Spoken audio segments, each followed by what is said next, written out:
Assalamu alaikum, brothers and sisters. Welcome back to my channel one more time. So this is what Israel, the Yahudi, the Jew, are doing to protect the state of Israel before the end of time. We know right now the Jew, and I have made actually other videos where I spoke very conspicuously against them, especially what they're doing in the Masjid al-Aqsa. But there is this plot, there is this one new thing that I want to share with you today in this video that would affect all of us. In fact, it is an existential threat. It is becoming an existential threat for all of us.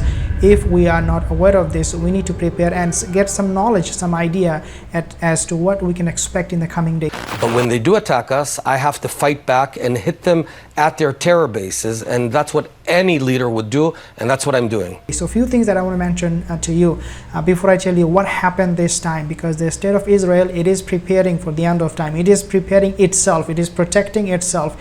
It is weaponizing itself. It is arming its military in such a way you have never seen for the end of time preparation. What happened this time? And subhanAllah, before I tell you anything further, I want to tell you this. The state of Israel is going to do whatever it takes, quote unquote, whatever it takes to protect its interest in Middle East, because again, they believe they are the right representative of God. They are the right people. They're the chosen people for God to send His messengers, His Messiah. And they believe that anyone who would be threatening and trying to become their enemy and to kick them out of this land would be considered as a legitimate target, regardless, even if that means it is United States, America itself, or in this case, it could be even Russia. So Russia is the one I want to talk to you about today. Russian President Vladimir Putin is calling this a, quote, special military operation to protect Donbass. It is clearly bigger than that. Now, he made a surprise the US tonight, stop arming Ukraine or face unpredictable consequences. It comes as bombing of the capital Kyiv resumes just hours after the sinking of a Russian battleship in what the US now says was a missile strike. У нас нет таких проблем со Швецией и Финляндией, которые, к сожалению, есть с Украиной. The Ukrainian president puts forward an argument. What kind of Nazification can we have if I am Jew? Normally, Israel would, and this is how they're protecting their state. Okay, normally Israel will go to Syria at night, because the reason for that is because they want to camouflage, if you like. They want to be in the dark so that nobody can, no raider can spot them, because they know Russia has their military there, right? So normally they will go at night, and going at night also makes it easy for them to cover up the story, to hide it, to conceal it from the rest of the people. So they go at night and they do their operation and they come back. But this time on Saturday at 6:30 a.m. morning, when the daylight was already out there, they decided to go to Syria. Normally, again, they do not go to Syria unless it is nighttime. But this time they said, we don't care. They went into Syria and they struck a farmland in Syria. But here is the punch. Here is what makes it very, very interesting. The Russian military base, okay, it was very, very close to that strike. And Russia said categorically unacceptable. This is what they said, quote unquote, categorically unacceptable. And they have demanded, Russia is now demanding that Israel would cease its operation in Syria. Now, as I said, for state of Israel, it is a matter of coming of the end of time, preparing their state, their country for the Messiah. If Russia is now demanding Israel to stop their military operation and seize it, I personally, and we should not be in this confusion where we will ask this question whether Israel will actually stop their military operation in Syria or not. The answer is very clear-cut. There is no confusion. Israel will not cease their operation in Syria. Also remember, Israel has staged hundreds of strikes on targets in Syria over the year, but rarely acknowledges or discusses such operations. Again, as I said, they want to keep everything private and as secretive as possible. The book of Ezekiel, okay, the Bible talks specifically about the relationship between Israel and Syria, because we need to find out why Israel and Syria Russia and Israel, I should say, Russia and Israel would be on a collision course. Now listen to this. In Chronicles 5, chapter 5, verse number 4, Chronicles books of the GOG is identified. So Yajuj, in that book, Yajuj is identified as a descendant of the prophet Joel. And in Ezekiel chapter 38, 39, he is the chief prince of tribes of Meshech and Tubal in the land of Magog, who is called upon by God to conquer the land of Israel. According to the Bible, in other words, this Gog, Yajuj, is from the Rush.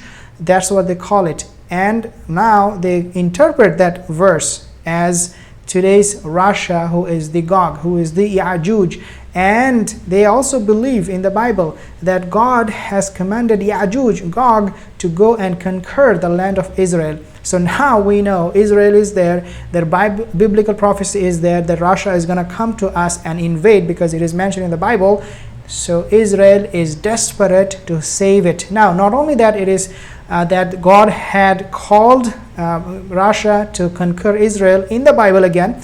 It is also that God said, according to the Bible, that they will form, Russia will form a great coalition of forces throughout the world. Gog and his entire army will invade Israel. So today what we are seeing is that Russia is allying with countries like China, Turkey, and some Middle Eastern countries, some countries even from Europe, for example, Belarus. And this is a biblical prophecy that Russia would do exactly that. They will, they will coalesce with countries like even Sudan, Somalia, some Muslim countries, to attack, to invade Israel. And these people who will follow Russia will be Magog. So Russia is the Gog according to the biblical prophecy. And the prophecy goes on to say that when Russia will invade, it will be like a cloud covering the earth, quote unquote. And again, is mentioned in Ezekiel chapter 38, verse 16. And not only that Russia will conquer or invade Israel, they will also loot and plunder cities. God, however, will send, subhanAllah, and this is a very, very interesting correlation between Muslim Islamic eschatology and the biblical Christian eschatology, which is said that just like us in our religion, we know that Gog and Magog will be tackled by God, and he will send some insect, and they will die from that insect. Subhanallah, in the biblical prophecy they are saying exactly the same thing, which is that God will send terrible natural disasters that will destroy Gog and its forces. Again, I'm reading from Ezekiel, the biblical prophecy itself. The defeat of Gog, Yajuj, will demonstrate the greatness and holiness of God and restore good relations between God and his people, means restore the relationship between Israel, and God. So basically this is what the biblical prophecy is saying. So we see Israel right now acting on these prophecies, and they are claiming that Russia, because Russia is, according to them, is the Gog, is the Yajuj, they need to somehow eliminate this threat coming from Yajuj itself. Subhanallah, this is how a biblical prophecy goes. Dear brothers and sisters, this strike that I mentioned in the beginning is something that I want to share with you, because this strike is now opening up a new acrimonious relationship between Russia, the Gog, and Israel, the people, the chosen people of God, according to their belief. And this is going to only escalate, and things are going to get much worse.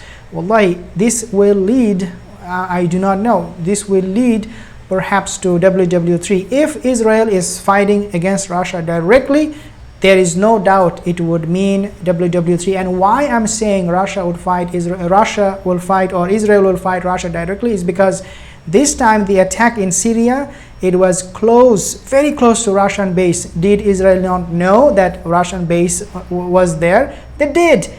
Nevertheless, they decided to strike this place, brought daylight to make sure that everybody knows that Israel is present there and that they're not going to cease, because in the past Russia said over and over again that you guys need to stop these strikes, you are violating Syrian sovereignty, but they did not listen. So this is how the Yahud, the Jews, the Israeli, the state of Israel is preparing for the end of time, dear brothers and sisters, acting on their biblical prophecies and whatnot. And we have seen Russia is now issuing threat to Poland, many other countries in Europe, and to eliminate them, because for Russia, they believe they are following the Bible. They are the righteous inheritor of the biblical prophecies, and that they deserve to dominate the rest of the world.